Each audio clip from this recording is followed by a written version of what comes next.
Hey guys, welcome to the first Simple Emotions podcast. What I want to do with this is talk to people and talk about their raw mental health stories, anything that they've struggled with, or anything that they think would be interesting to share. I want to use this as a resource for people to know that they're not alone with any struggles they have, and that you can struggle in your mental health in many different ways, and that there's not just one thing that you can find it as. So, our first guest here is Mr. Samuel Thor Audunson. Yeah. Sam has been my friend since like eighth grade, Yeah. and we got really close over COVID. Definitely We did. walked around a stupid lake like a bajillion times. I think once a day for the entire summer. Definitely. Like almost once a day. Like we had a streak going. And that was our main outlet because obviously over COVID, like Yeah. everyone was struggling. Yeah. And you weren't supposed to see anyone, but we're like, hey, we're gonna go outside, we're gonna walk, we're gonna talk. Yeah. Our brains are really going downhill like everyone Yeah. has been. I'm sure you guys deal with that same issue too. Yeah, no one is unique for COVID being a shitty year. You know, No. That no one, everyone had a shitty year that year except Bezos. He had a really good year with everyone at home. But And I think that what we learned the most out of it was that no matter what's going on in your brain, you need to tell somebody. Because like no matter how stupid the silly thought is in your brain, it's good for you to put it out there to someone, even if Yeah. it's just out there to no one, like you're talking to the wall. Sometimes just it's- saying it and hearing it really helps you. because sometimes saying some shit out loud, you realize how stupid it is. Yeah. And you go, why am I overthinking this? Why? Yeah. Or it's good to have someone like, or to have people in your life where you feel comfortable enough to talk about those intimate, like, because it's not easy to talk about that shit, like, especially when it's very derogatory towards yourself. Yeah. It's not easy to tell someone that, but to have those kind of people in your life to even, like, in whatever shape and form where you do have that outlet is such a vital thing for Yeah. someone's mental health, or just to overcome their mental health in a sense. Yeah. Yeah. And when we use the word stupid, just to clarify, Yeah. we don't mean like, oh, anxiety is stupid. It is Yeah, nowhere near. It's not. We have both lived with it for pretty much our whole lives. When Yeah. I like to consider my thoughts, like my anxious thoughts, as stupid little thoughts, because for me, at the end of the day, I know they're dumb.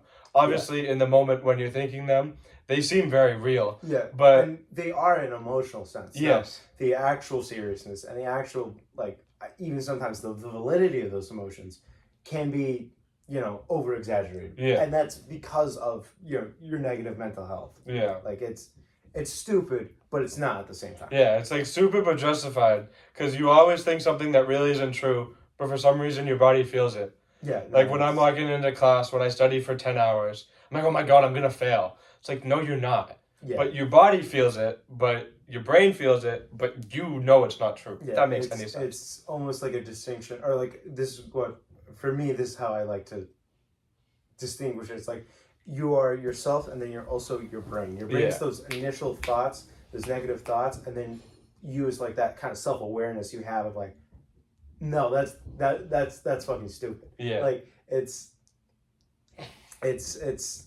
yeah, and it's important to distinguish those initial thoughts, those intrusive thoughts, with your actual feelings and your actual sitting down, thinking out what you actually feel, and like analyzing how you feel. Like those are two different things, and it's easy to get caught up in that initial like intrusive thought, and like, oh my god, no, I'm such a bad, like, no, it's like if you're catching yourself in those moments, go, okay, hold on. Then you're doing active work for yourself. Like you're actively making yourself better by even just acknowledging that what you initially thought is wrong. Yeah. Like and I think that's especially in my experience, the main thing of dealing with mental health is like the constant need, constant need and constant drive to better yourself. Yeah. And it's important to take care of others, especially if you can, like you should, but you need to be able to take care of yourself first. Because if you're like, if you're drowning, you can't save someone else who is drowning. Yeah. Like and you have to, like it is possible to work on yourself and others at the same time. I was able to do that, but at the end of the day, your mental health's more important than other people's when you are struggling. Exactly. Because you won't be able to help your buddies, your girlfriend, your boyfriend, whoever, your friends, your whoever family. you're important. If you are struggling and putting like no effort into helping yourself as well, even though putting effort into yourself is really hard. As me personally, I used to be really reluctant to do it. So and like I would always help someone else. Yeah, no, Like I was in the same exact boat because it's always easier to view someone else's issues than dealing with your own. yeah, And that can be both negative and positive. Like, okay, I'm going to help someone with their mental health issues because it's easier to deal with someone else's issues than Yeah. your own because yeah, there's that detachment you have from the issue itself. yeah. And then it's also normal. Like I found this when I first started getting like really anxious, and out of time even really depressed. It's like you don't want to believe it. Yeah. Like you're like, it oh is no, a that's sense of not me. unknown. Like there's just like Yeah. it's the stigma, obviously mostly in men, but really for everyone. Yeah. It's like, oh no, it's not Yeah. me. Like I'm not. I'm Yeah. just worried. But and that I feel like that's why it makes it really hard for you to kind of like understand it and like say like, hey, I have a problem here and that's okay. Yeah, and like especially as men, we're not taught to No. actually process our emotions. It's very easy just to, and no matter how well your parents teach you, because I lucked out. My parents were good enough. Like, hey, if you're crying, like I never was told like boys don't cry when I was growing up. Yeah. But as much as your like parents are telling you, or like are letting you cry as a man, you're also living in a society where you see the messaging of boys don't cry. Yeah. Men are these stoic, like emotionless, like, powerhouses in a sense. And I'm gonna use that to kind of jump off the point that one thing I feel like that's often not discussed as much when it comes to discussions of mental health is the material aspect of mental health, like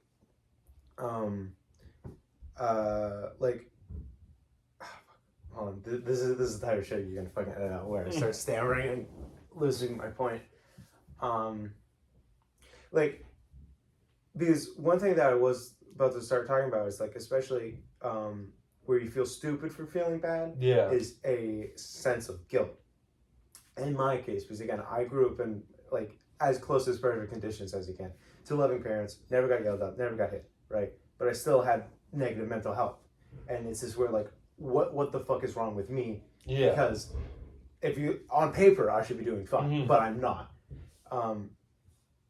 And like that perspective is a privileged one because again, I'm lucky enough where I can feel guilty for feeling shitty. Yeah. And that again, that is not everyone has that.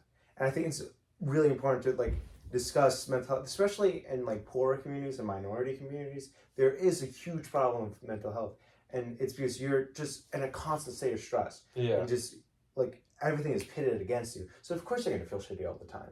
Like it's interesting because sometimes I feel like mental health is too individualized, where it's like, just focus on yourself and it'll get better, or just change your mindset and things get better. It's hard to have like a healthy mindset when you see the world burning ahead of you. Yeah. It's like when you don't have that like almost certainty of the future, why would you feel so good in a sense? And it's important to still try to feel good and to like both acknowledge that, but not allow that to overwhelm you at the same time. Which again, all of this I'm saying is this a balance act, and to pretend that mental health is an either or, yes or no question is stupid because that's not how the human mind works. That's not how humans work. That's the kind of beauty of life in a sense, is that like there's no certainties in it. But I forget where I'm going with this, but I think it's still like important to discuss like the material aspects, like that. Mental health is both individual and collective in a sense. That it is both a societal issue and an individual issue. Like I myself, I can't suddenly like change the world to make it perfect, right? I can't just make peace happen like that, right? So it's important for me to like, all right, like lock in a sense and go like, all right, what do I need to do so I can better myself and better the people around me? Yeah. And start small like that, while still acknowledging and still working towards those kind of collective issues. Like again, like I don't know, raising rents and like not and raising cost of living, but wages not going up with it. Yeah. It's hard to like sit and think about how you feel when you're too busy working so you can get food on the table. Yeah. Where you're still raising like kids and stuff like that. It's not easy. None of this is easy. And again, there's a sense of privilege that we both have. We're both are able to, and are relatively comfortable situations where we are able to sit down and think how we feel and realize what we're thinking is stupid. But if you're too busy thinking like, oh my God, am I gonna have food tomorrow? You're not sitting down thinking, oh, is that weird glance that kid gave me, was that big? Was that actually a big deal, or do I just feel like it's a big deal? You're just too busy thinking everything's burning, everything's like, oh my God. It's a constant stress of not having your basic needs met. So I think it's just important to acknowledge that before even moving on in any conversation with mental health. Yeah. Is that, especially us, like, we both are incredibly privileged and lucky, but nevertheless, we still have problems. Everyone has problems. Everyone does. Yeah, exactly. And I think there's a sense of universality when it comes to mental health. Everyone struggles with it. To pretend otherwise is stupid. And I am happy that, especially our generation, we have become so much more aware of our mental health. Better. Yeah, and hopefully, Gen Alpha is going to be better than us. And then it's just that forward march of progress. But yeah, it's yeah, I don't know what my point is here, but it's I'm happy these conversations with mental health are even happening in the first place. Yeah. And even though not every single one is going perfectly, and it's not acknowledging all the right things, it's a step. It's a step, especially for especially for like guys too. Like, there's been a more push for like men's mental health, which is good and should be looked at, because it's men's. Yeah, I feel like I'm rambling now. It's your fucking shit. I'm the one rambling. Yeah, well, we love to hear what you say, because they've heard me say a bunch of stuff already. True. So it's nice to have a different perspective. So, like, you've been talking about your opinions on mental health. Yeah. If you're comfortable, would you like to share like specific struggles that you've had at any point in your life? I've struggled for the majority of my life, like a lot of body image issues, and a sense of like, I guess maybe just like comfortability in my own body. And a part of that was like, granted, I was living a more sedentary lifestyle than I probably should. I was eating more than I probably should. I wasn't going to the gym like I have been recently. But it's important to like acknowledge that, and also like, kids are mean and are like assholes. And growing up, like, even somewhat chubby, I'm not even talking like, you don't even have to be obese to deal with this. Like, if you have more than like 20% body fat, you're fucked. Like, especially like in elementary school. And I feel like this is like a universal fat experience, is that you either become the quiet kid or you learn to be funny. And I was able to, I went through that second route, and my life got better because of it. But it is, I think this is a perfect example of what I mean by like, mental health is both individual and collective, because I was dealing with my own individual body image struggles, and it would be amazing just to go somewhere, oh wait, no, I love my body now, and then wake up and I'm fantastic now. But it's hard to do that when, again, everything you see in like media is like thin, attractive bodies. It's almost all fake too. Like, there's real stuff out there, but almost all of it is lighting or Photoshop. And also, everyone who is fat has to be funny. And that's one thing that I realized when I was growing up. And every single movie, it was the skinny kid that got the girlfriend, as the fat kid who was funny sidekick. That's how it always was. Which is like, you sometimes have to think like, why was it like that? And I don't know, because one issue is never one issue. It's a collective issue of like, with hundreds of years of history and problems and discourse about problems. So that's why I tend to ramble a lot. It's like, I try to talk about one thing, then I have like a need, an urge to talk about like the entire history of the issue. I'm like, ugh. But yeah, and that just led to a lot of like self-isolation, self-doubt, and then I just kind of slowly started bettering myself, and I was lucky enough to find myself in a group of friends where I could speak honestly about my like issues and my mental health struggles, and my negative self-image. And I was able to get a lot of reassurance from my friends, going like, no, you're not. And like, for some reason, especially during like, I'd say like freshman, sophomore year, like 8th grade even, like, I was convincing myself that I was a piece of shit. I wasn't.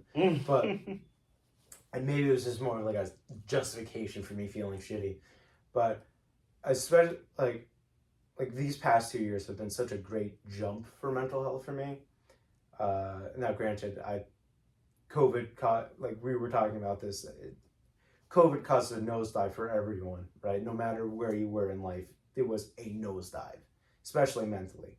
That kind of isolation, not that contact, a lot of like online interaction, which people can live with online interaction and they're happy and they're fulfilled, and God bless them for that. But I'm just not one of those people. Yeah. I need that face. I fucking hate texting. It's, oh my God, I hate texting. Half the text, like, anytime I talk about something serious with text, I'm doing voice memos because I can't text. Yeah. But yeah, it's, and I think what I've learned most, I think, from my experience is that one of the most important things you can do for yourself is just to try to better yourself. That doesn't mean you are bettering yourself every single day, but you're like making the effort. Like, and I think that's what I like personally in my life. That's what I care. Like, if I don't care how much you fuck up, if you have fucked up, it's what are you doing about it? Yeah. Are you actively moving forward to better yourself and to learn from your mistakes and just to try to be kinder, stronger, braver every day? Or are you just going to allow yourself to almost succumb to your negative self-talk to the point where you get locked up and you can't do anything? Which I've been in points in my life where I get locked up in my own head and you just can't move on because you don't feel like you can. And breaking through that is not easy, but it is something that's important. Yeah. And I think another important thing is, like, especially with negative mental health, is you have to be careful of what vices you build up while doing that. Like, ironically enough, one, like, for me was listening to a lot of sad music. Like, sometimes sad music is really great for, like, just a outlet to feel your emotions. Like, okay, this artist gets it. Mm-hmm. I feel it more. You cry, you feel better afterwards. But sometimes you listen to it too much and it becomes integrating in a sense where, like, if you only listen to sad shit, of course you're gonna be sad because that's the only thing you're hearing and giving yourself to. And I guess, like, in a sense, this goes into the media age and like social media age, because like TikTok, for example, like sadcore edits and stuff like that, where it's a bunch of people being self-indulgently Indulgently? I don't think that's a word. Oh, we made it. It's a new word.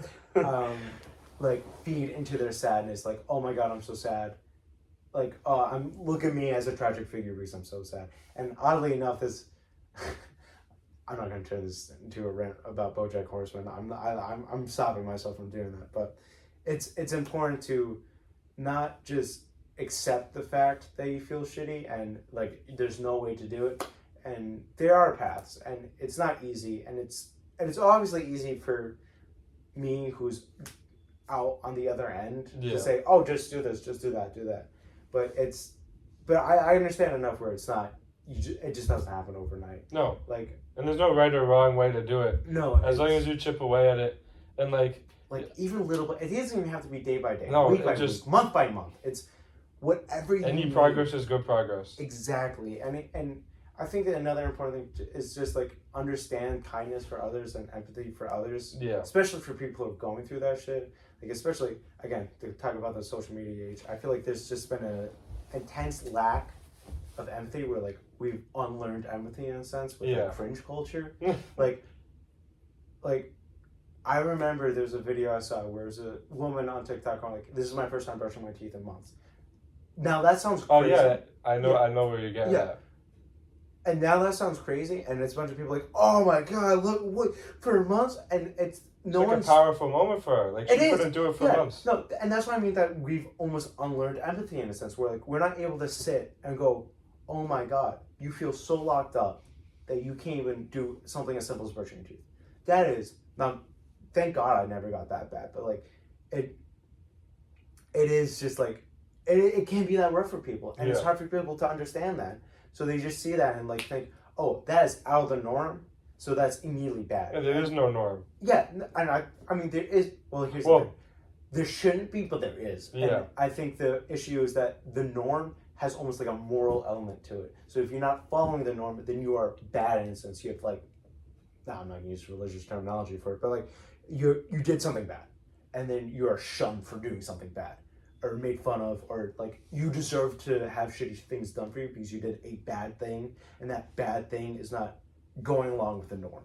And I think that's at heart of like cringe culture in a sense, is that it is a lack of empathy because we've almost became our own moral police in a sense, and it's hard to do. Like again, imagine you are like on TikTok and you're in the same situation that you're not brushing your teeth, you're not taking care of yourself because you just have it so fucking bad mentally, and then you see a video of that, like someone going, I finally brushed my teeth after months, and you're like, okay, it's possible. And then you go into the comments, oh, you're fucking weird, why would you do that? And then you look at that and you go, well, what's the point then? Yeah. And that's, like, I don't know, I feel like conversations about social media are hard to do, because I feel like half the time you have to, like, dodge the allegations of being an out-of-touch boomer, you know what I mean? Like, oh, these kids with their phones and the Tic Tacs, like, no, like, there's actual nuance that we have, and like there's positives with social media. Obviously, one very clear one is like the spreading of social change, social awareness. We're able to get first-hand accounts of history. I think the first time, like more, I think maybe like the quantity of first-hand accounts, I think is the most in human history, and there's something amazing about that and awful, but like first-hand accounts of history are more and more available now because of social media, and that is an inherent good. But it's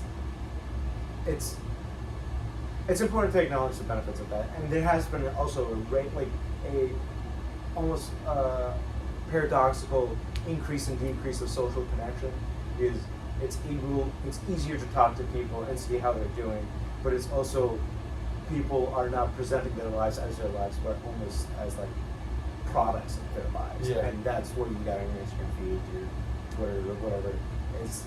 I wouldn't say Twitter as much, but like Instagram is a prime example of this. Is Facebook, where it's a curated frame of someone's life, and that's and I lost my point. That's okay. Well, we'll pivot anyways. Yeah. The second point that I wanted to talk about with you is you work at the electrical trade. Yeah.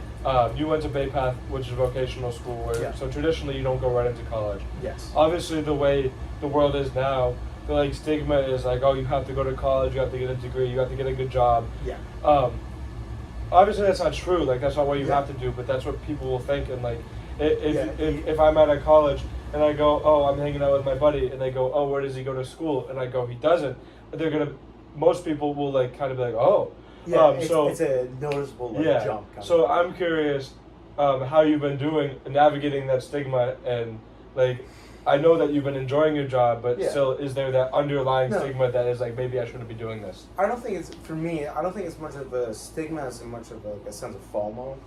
That like, especially I think earlier in the school year, I felt like really, now mostly because I've been kind of locked to the same job site for about a year, which is typical. That's not me complaining. That's usually what happens. But I'm just seeing like all my friends talk about all these cool new people that they're meeting, and the interactions and the social spaces that are allowed in college that I don't think is like really seen anywhere else. Yeah. So if you're not in college, you're like sitting here going, well, now what? And I think I've been doing okay personally. I'm still seeing friends that I were good friends with in high school.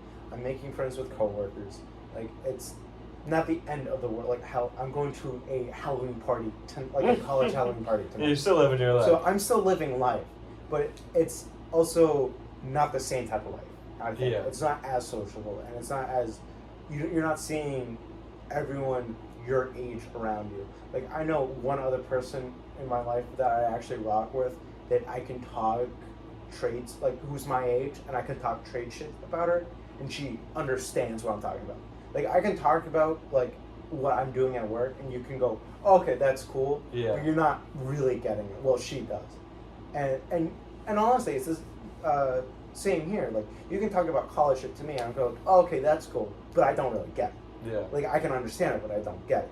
So it's there's this sense of a barrier between the two. Yeah. And that does make it kind of difficult in a social sense.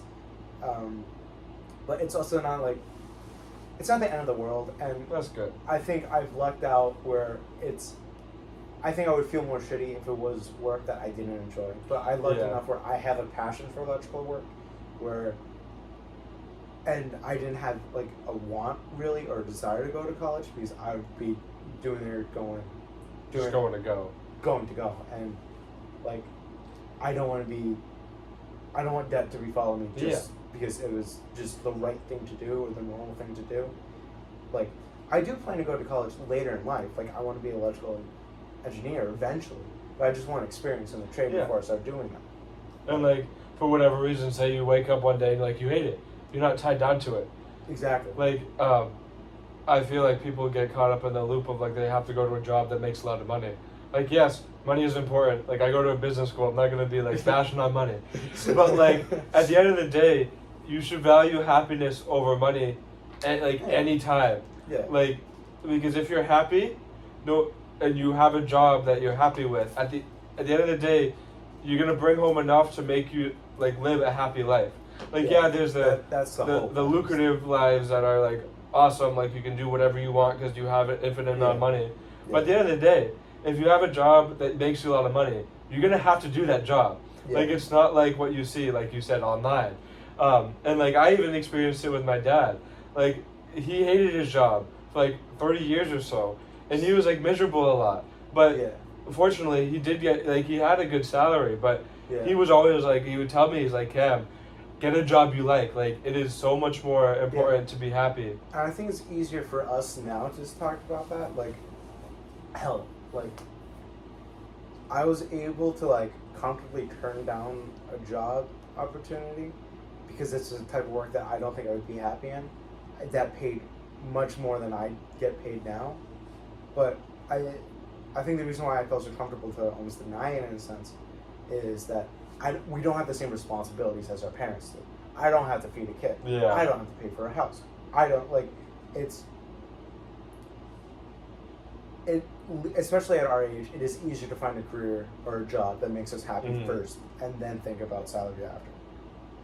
And that's just because just the not as much as responsibilities as we would as parents, as actual real big boy adults. Yeah. And that is a constant struggle in the sense that a lot of people face of like being miserable in jobs that like pay them enough to live, but they get zero fulfillment out of it. And then it'll cause like a whole bunch of stress. Yeah. And like that'll play a big factor in their mental health. Like, like, like Japan, for example, huge suicide rate, and it's because it has god awful work culture. It is grinding, it is soul sucking, it is unrewarding, and consumes every aspect of their lives. And then they kill themselves. Like, it's tragic, but that's a perfect example of that. Is that if you have a work life that completely oversees your life, and you hate your work life, you're gonna hate your life. You know, it's tough. It is tough, and it's just real world shit, which we're able to kind of avoid for a little bit. Even like that, I guess I'm more in real world than you are, than like college wise. And I think that's another thing that college is like phantom.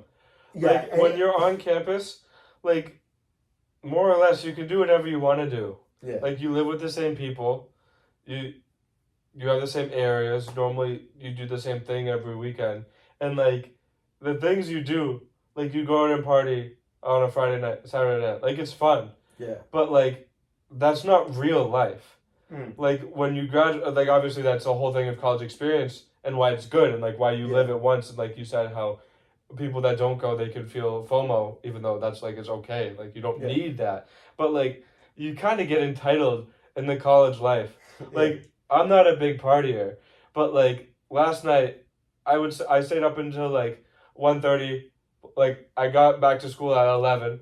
I showered, got ready for bed and whatnot, and then I played Madden until like 1:30, and then my friend and a few of his other friends came back in the dorm, and then I stayed up until 2. Yeah. It's like, you're not traditionally doing that. Yeah, and like, and I feel like that skews like the perception of life. Yeah. Like, not that it's bad at all. Like, it's college. You have fun. Yeah, that's the point of college. But I would assume, and you can kind of piggyback and even correct me if I'm wrong. Yeah. But like for people, I would not be able to get away with that shit. I have to get up at 3 for work. Like, yeah, I cannot be staying up at 2. What you were telling me earlier, you wake up at not wake up, but you have to be at a job for 5. Yeah, right? for 5. Yeah, which isn't typically normal for construction, but it's but for 6 you to 2.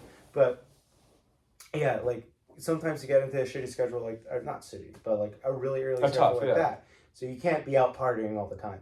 Unless you're just gonna be fucking miserable at work. And I tried that this summer. I worked 56 hours a week while trying to have a social life. And try to go to the gym. Girl, it was bad. It was bad. It was not fun. But it is still possible to make shit work. Yeah. I think it's more difficult for me to make shit work. I think that's good for people to hear too, because like if you're 18, 19, and all your buddies are having fun, it's not end all be all. Yeah. Like, obviously, it's okay if your mental health struggles, if you feel lonely, if you feel like you don't have as many friends. But, like, when people go to college, and I kind of, even though I'm going, people don't fall off the face of the earth. Yeah. Like, your old friends, they're still there. Yeah, and they still want to hear from you. Most of the people that I talk to are my friends from, like, senior year. Like the close connections I made in high school are ones that I'm continuing to make sure they are strong. Yeah. Yeah. Do you have any? I think we're wrapping up to a good time, and like we talked about everything so far. I did a lot of rambling. Which that's okay. Everyone in my life knows I do too much rambling. Unfortunately, I do a lot of rambling. Hopefully, they lasted the rambling till now. Hopefully, yeah. You got any one last thing that's concise? Hold on. Okay, this is gonna be one of those unsuspecting jump cuts when I actually have a thought. I'm leaving this in. Oh, fuck you. I think it's important to focus on yourself and your mental health before you try to fix others, or not fix others, but help others. Yeah, you can't. It's impossible if you're in the mindset if you want to fix someone. You can help them, but no one can really fix themselves other than themselves. With the help from others as well. It's important to have your own mental needs met before really delving into it. That doesn't mean you ignore your friends and go, well, no, I can't help you through this traumatic event because I'm focusing on my mental health. Like, you still be there for your friends, I don't know. But you gotta be there for yourself as well. You also have to be there for yourself, and you have to balance the two healthily. Mm-hmm. I think that's the most important things when it comes to, like, overcoming mental health. Being there for yourself and you have to be there for yourself so you can be there for others. That's essentially what you gotta be. Yeah. Well, be kind. Pet a cat you find on the street. Love life. Enjoy sunset. Hopefully, sunrise. You guys enjoyed that little rambling. Yeah, of 2 18-year-old dudes sitting in a basement talking about mental health. Everything about obviously. Life. Yeah, we are definitely professionals for sure. But I hope you guys enjoyed that and you got a little bit insight out of it, and like listening to us talk. We hope that it makes you realize that, like, if you resonate with any of the things we said, that, like, you're not alone. Because anything I say, and I believe anything Sam says, we believe and we both experienced it. So, like, I hope that can connect with you as well. And I appreciate you guys watching. I know it's cliche to say this, but if you want to see more content like this, I will be interviewing more people, not just kids, like adults as well. Please click that red subscribe button